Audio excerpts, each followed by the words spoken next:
Бізде де ойлануға болады, мысалы. Ол міндетті түрде бұрынғы уақытта Құдай тұтқызып, Құдай деп атап, Құдай тұтқызса, кейінгі заманда ол шарт емес оны Құдай тұтқызу. Құр соған еліктесең болды. Құр еліктеп жүрсең. Мысалы, содан ойланса болады. Мысалы,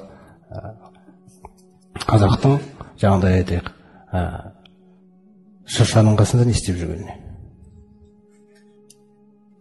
Не істеп жүрсің ол жерде? Ол да сөйлемейді. Ол да мылқау. Не істеп жүрсің ол жерде? Сұрақ құр. Ақылдың сұрағы да. Ақылдың ақылды адамға қоятын сұрағы. Білмеймін, әйтеуір жүрміз. Сондықтан пайғамбарымыз саллаллаху алейхи ва саллям айтқандай: "Мән ташаббаха биқауmin фахуа минхум". Кім бір қауымға еліктесе, ол сол қауымнан дейді. Қараңыз қандай.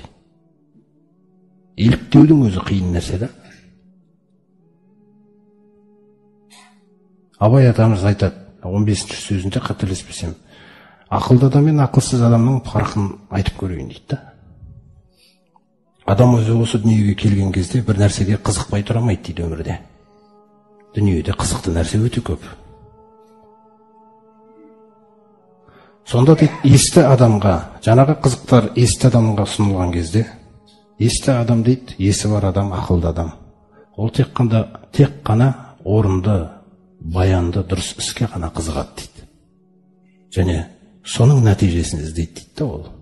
Ал есер адамдар дейді, қараңыздар, есер адамдар не болса соған бағасыз құнға, баянсыз нәрселерге қызығып, жаңағы итқорлықпен өмір сүріп жүре береді дейді.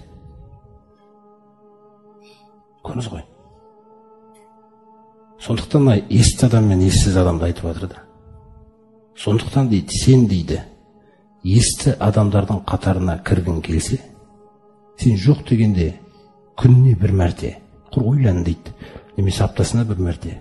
Оған қолың тимесе жарайды, түсінейік, сені айына бір мәрте құр ойланда, алғашқы өміріңді ашып тасташы дейді алдыңа бүйтіп. Сені өкіндіретін нәрсе бар ма, жоқ па? Иманыңа, дініңе, ақыретіңе, жаңағы салиқалы өміріңе сол жерге бір қуантатын нәрсе бар ма? Өкіндіретін нәрсе бар ма? Міне осыны зертте деп отыр да.